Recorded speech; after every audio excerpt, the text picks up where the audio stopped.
Everybody's garden, reflects their own personality. Almost everybody in this neighborhood gardens on some level or other. Because we have smaller spaces here, it's a more doable yard. You're not secluded in your backyard anymore like you were when you had a big backyard. You sit on your front porch and you see your neighbors and you say hi and they do the same thing.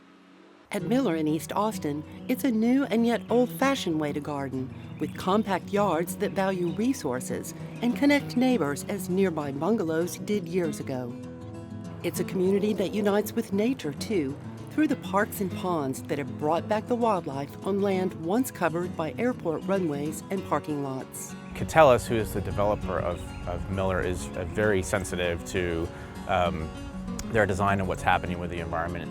Sunflowers that collect solar energy dot the I-35 access road. In the restored prairies, real native plants support wildlife habitat, framing human services and homes designed to be as resourceful as their gardens.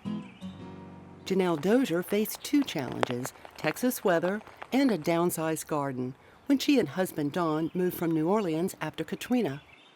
We wanted to be close in town so that we could do all the fun stuff in downtown Austin. But so it was a trade-off, and then I realized how much you can do with a little postage stamp space. Janelle's garden may be smaller, but every square foot packs a punch. After removing grass, she amended her clay soil for better drainage.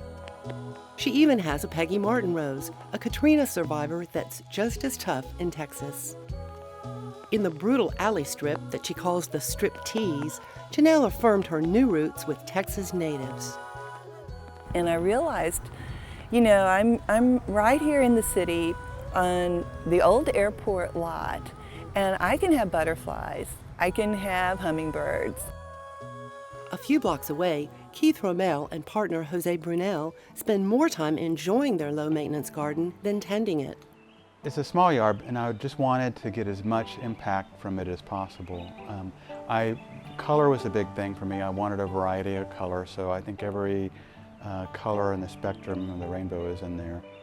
But not only the color, just texture and variety. So there's mulch and crushed granite and rock and different size rocks. So there's a lot of ways to add texture and interest to the yard, and that was my goal. The walkway was just pushed away and is going right through the garden, so it makes it really look a lot more expansive. It looks like it's bigger than a yard than it really is. Laura and Andy Atlas don't have far to go to pick organic food from their street-side garden. They've had an eye on Mueller since the airport moved. Not only did they buy into a resourceful home, they wanted a new garden perspective. We had a typical lawn, with the front flower bed. Yeah. So this was very different from what we had had before. Yeah, this is our first time to take out all the grass from a large area. We actually have a larger garden here than we would at our other house because it's manageable. And the kids are out looking at, dragonflies and caterpillars and birds nesting, and it's really brought nature in a really intimate way. There's a consciousness in the neighborhood. People, consciously don't want to use pesticides. People talk about all these kinds of issues. We've got a swallowtail caterpillar in a pot there. We've got barn swallows nesting in our eaves. We had a mourning dove that was a fledgling that was living on our patio for a couple of weeks. And all these things, when we came outside this morning, there was a dragonfly just sunning itself or just kind of hanging out there. You see all these things, and it just makes you feel good. The native prairie was the reason first adopters Carolyn and Glenn Hagler chose their lot. Across from the greenbelt, I thought I can look out and pretend that I'm away from it all, even though I'm not. An inspired gardener, Carolyn wanted to downsize from a large one in their former home. Typical suburban yards are large, very full of grass, and so if you want to do anything, it requires a lot of work and a lot of upkeep. But this neighborhood, we have small spaces, small yards, and it's doable. It's not an overwhelming thing. I think that's what's the main difference here. People really do garden and love to see the difference that a little bit of work can do. The new prairies are taking hold, despite the drought conditions since they were first seeded.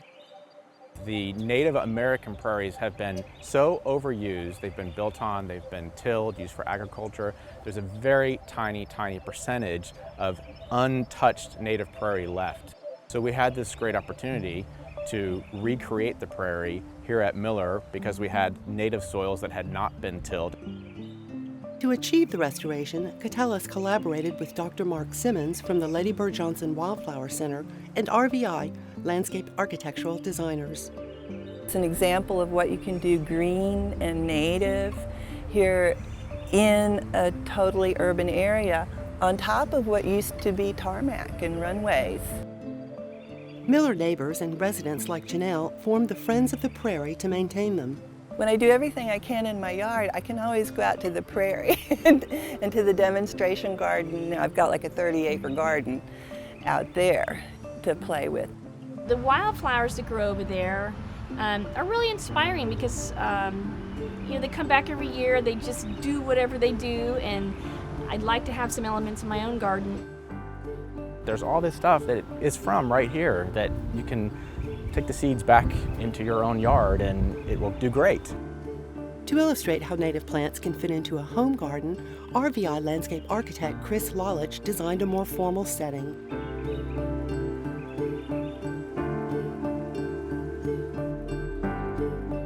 A walk around his central labyrinth connects all viewpoints. Sculptor and Mueller neighbor Chris Levac designed the artwork to celebrate the garden's indigenous roots.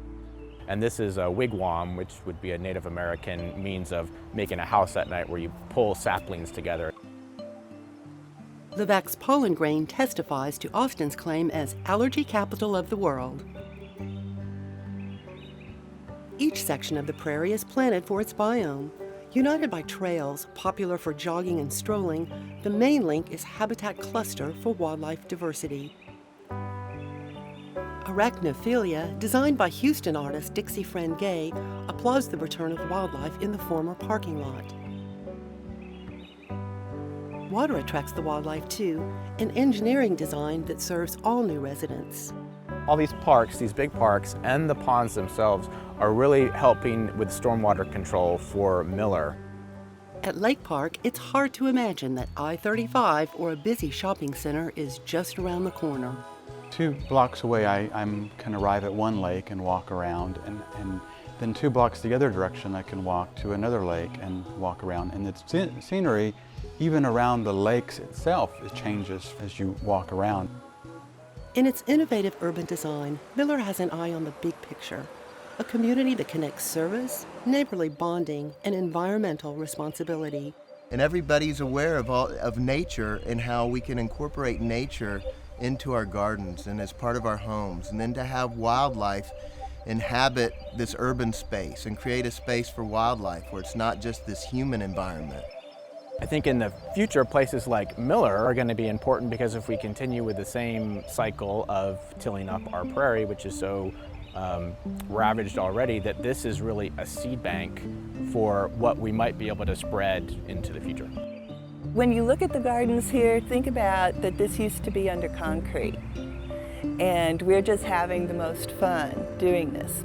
And we're also learning a lot about soil, about improving soil, because if you can improve what was under tarmac, you can improve anything,